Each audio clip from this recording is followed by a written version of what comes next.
ঠাকুর, মা ও স্বামীজির চরণে প্রণাম নিবেদন করে এই দিব্যত্রয়ী সকল ভক্তদের জন্য পাঠ করছি উদ্বোধন কার্যালয় থেকে প্রকাশিত শ্রী ম কথিত শ্রী শ্রী রামকৃষ্ণ কথামৃতর কিছু বিশেষ অংশ। আজ পাঠ করব সার্কাস রঙ্গালয়ে গৃহস্থের ও অন্যান্য কর্মীদের কঠিন সমস্যা ও শ্রীরামকৃষ্ণ পর্বের প্রথম পরিচ্ছেদ, সার্কাস রঙ্গালয়ে ও বলরাম মন্দিরে। শ্রীরামকৃষ্ণ শ্যামপুকুর বিদ্যাসাগর স্কুলের দ্বারে গাড়ি করিয়া আসিয়া উপস্থিত। বেলা 3টা হইবে। গাড়িতে মাস্টারকে তুলিয়া লইলেন। রাখাল ও আরো 2-1টি ভক্ত গাড়িতে আছেন। আজ বুধবার 15ই নভেম্বর 1882 খ্রিস্টাব্দ, কার্তিক শুক্লা পঞ্চমী। গাড়ি ক্রমে চিতপুর রাস্তা দিয়া গড়ের মাঠের দিকে যাইতেছে। শ্রীরামকৃষ্ণ আনন্দময় মাতালের ন্যায় গাড়ির একবার এধার একবার ওধার মুখ বাড়াইয়া বালকের ন্যায় দেখিতেছেন, আর পথিকদের উদ্দেশ্যে ভক্তদের সঙ্গে কথা কহিতেছেন। মাস্টারকে বলিতেছেন, দেখো সব লোক দেখছি নিম্ন দৃষ্টি, পেটের জন্য সব যাচ্ছে, ঈশ্বরের দিকে দৃষ্টি নাই। শ্রীরামকৃষ্ণ আজ গড়ের মাঠে উইলসনের সার্কাস দেখিতে যাইতেছেন। মাঠে পৌঁছিয়া টিকিট কেনা হইল। 8 আনার অর্থাৎ শেষ শ্রেণীর টিকিট। ভক্তেরা ঠাকুরকে লইয়া উচ্চ স্থানে উঠিয়া এক বেঞ্চির উপর বসিলেন।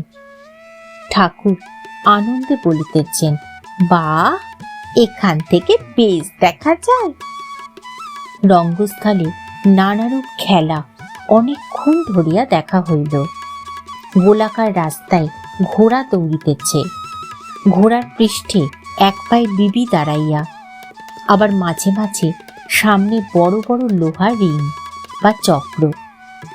রিংয়ের কাছে আসিয়া ঘোড়া যখন রিংয়ের নিচে দৌড়িতেছে, বিবি ঘোড়ার পৃষ্ঠ হইতে লম্ফ দিয়া রিংয়ের মধ্য দিয়া পুনরায় ঘোড়ার পৃষ্ঠে আবার এক পায়ে দাঁড়াইয়া।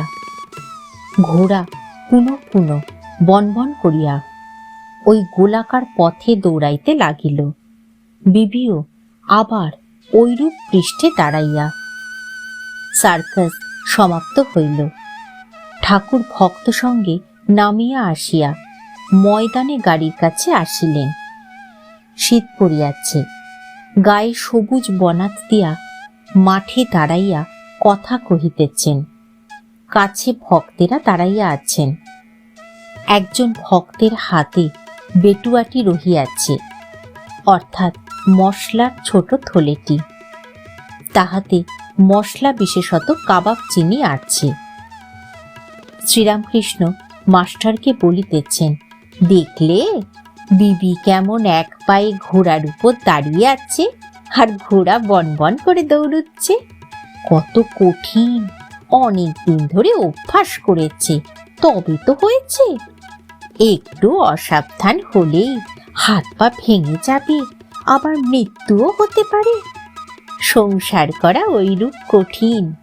অনেক সাধন ভজন করলে ঈশ্বরের কৃপায় কেউ কেউ পেরেছে, অধিকাংশ লোক পারে না। সংসার করতে গিয়ে আরো বদ্ধ হয়ে যায়, আরো ডুবে যায়, মৃত্যু যন্ত্রণা হয়। কেউ কেউ, যেমন জনকাদি, অনেক তপস্যার বলে সংসার করেছিলেন। তাই সাধন ভজন খুব দরকার, তা না হলে সংসারে ঠিক থাকা যায় না। শ্রীরামকৃষ্ণ গাড়িতে উঠিলেন। গাড়ি বাগবাজারে বসুপাড়ায় বলরামের বাটির দ্বারে উপস্থিত হইল। ঠাকুর ভক্ত সঙ্গে দোতলার বৈঠকখানায় গিয়া বসিলেন। সন্ধ্যার বাতি জ্বালা হইয়াছে। ঠাকুর সার্কাসের গল্প করিতেছেন। অনেকগুলি ভক্ত সমবেত হইয়াছেন। তাহাদের সহিত ঈশ্বরীয় অনেক কথা হইতেছে। মুখে অন্য কথা কিছুই নাই, কেবল ঈশ্বরীয় কথা। জাতিভেদ সম্বন্ধে কথা পড়িল। ঠাকুর বলিলেন, এক উপায়ে জাতিভেদ উঠে যেতে পারে, সে উপায় ভক্তি। ভক্তের জাতি নাই। ভক্তি হলেই দেহ, মন, আত্মা সব শুদ্ধ হয়। গৌর নিতাই হরিনাম দিতে লাগলেন, আর চণ্ডালে কোল দিলেন। ভক্তি না থাকলে ব্রাহ্মণ ব্রাহ্মণ নয়, ভক্তি থাকলে চণ্ডাল চণ্ডাল নয়। অস্পৃশ্য জাতি ভক্তি থাকলে শুদ্ধ পবিত্র হয়। শ্রীরামকৃষ্ণ সংসারী বদ্ধ জীবের কথা বলিতেছেন। তারা যেন গুটি পোকা, মনে করলে কেটে বেরিয়ে আসতে পারে, কিন্তু অনেক যত্ন করে গুটি তৈয়ার করেছে, ছেড়ে আসতে পারে না, তাতেই মৃত্যু হয়। আবার যেন ঘুনির মধ্যে মাছ, যে পথে ঢুকেছে সেই পথ দিয়ে বেরিয়ে আসতে পারে, কিন্তু জলের মিষ্ট শব্দ আর অন্য অন্য মাছের সঙ্গে ক্রীড়া, তাই ভুলে থাকে, বেরিয়ে আসবার চেষ্টা করে না।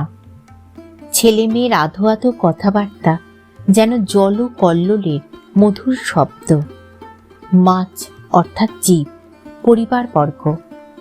তবে দু একটা দৌড়ে পালায়, তাদের বলে মুক্ত জীব। ঠাকুর গান গাহিতেছেন, এমনি মহামায়ার মায়া রেখেছে কি কুহক করে। ব্রহ্মা বিষ্ণু অচৈতন্য জীবে কি জানিতে পারে। বিল করে ঘুনি পাতে মিন প্রবেশ করে তাতে। গতায়াতের পথ আছে, তবু মিন পালাতে নারে। ঠাকুর আবার বলিতেছেন, জীব যেন ডাল, যাতার ভিতর পড়েছে, পিষে যাবে। তবে যে কটি ডাল খুঁটি ধরে থাকে, তারা পিষে যায় না। তাই খুঁটি অর্থাৎ ঈশ্বরের শরণাগত হতে হয়। তাকে ডাকো, তার নাম করো, তবে মুক্তি। তা না হলে কালরূপ যাতায় পিষে যাবে। ঠাকুর আবার গান গাহিতেছেন, পড়িয়ে ভবসাগরে ডুবে মা তনুর তরী। মায়া ঝড় মোহ তুফান ক্রমে বাড়ে গো শঙ্করী। একে মন মাঝি আনাড়ি, তাহে ছজন গোয়ার দাড়ি। কুবাতাসে দিয়ে পারি, হাবুডুবু খেয়ে মরি। ভেঙে গেল ভক্তির হাল, ছিঁড়ে পড়ল শ্রদ্ধার পাল। তরি হলো বানচাল, উপায় কি করি। উপায় না দেখি আর, অকিঞ্চন ভেবে সার। তরঙ্গে দিয়ে সাঁতার, শ্রী দুর্গা নামে ভেলা ধরি। বিশ্বাসবাবু অনেকক্ষণ বসিয়াছিলেন, এখন উঠিয়া গেলেন। তাহার অনেক টাকা ছিল, কিন্তু চরিত্র মলিন হওয়াতে সমস্ত উড়িয়া গিয়াছে। এখন পরিবার, কন্যা প্রভৃতি কাহাকেও দেখেন না। বলরাম তাহার কথা পাড়াতে ঠাকুর বলিলেন, ওটা লক্ষ্মী ছাড়া দারিদ্রী। গৃহস্থের কর্তব্য আছে, ঋণ আছে। দেব ঋণ, বৃত্তি ঋণ, ঋষি ঋণ, আবার পরিবারদের সম্বন্ধেও ঋণ আছে। সতী স্ত্রী হলে তাকে প্রতিপালন, সন্তান দিগকে প্রতিপালন যতদিন না লায়েক হয়। সাধুই কেবল সঞ্চয় করবে না, পঞ্ছি আউর দরবেশ সঞ্চয় করে না। কিন্তু পাখি ছানা হলে সঞ্চয় করে, ছানার জন্য মুখে করে খাবার নিয়ে যায়। বলরাম, এখন বিশ্বাসে সাধুসঙ্গ করিবার ইচ্ছা। শ্রীরামকৃষ্ণ সহাস্যে, সাধুর কমণ্ডলু চারধাম ঘুরে আসে, কিন্তু যেমন তেতো তেমনি তেতো থাকে।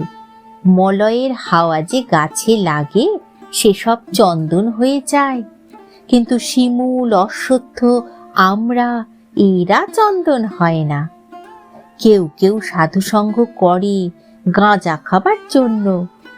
হাস্য, সাধুরা গাঁজা খায় কিনা, তাই তাদের কাছে এসে বসে, গাঁজা সেজে দেয় আর প্রসাদ পায়। সকলে হাস্য।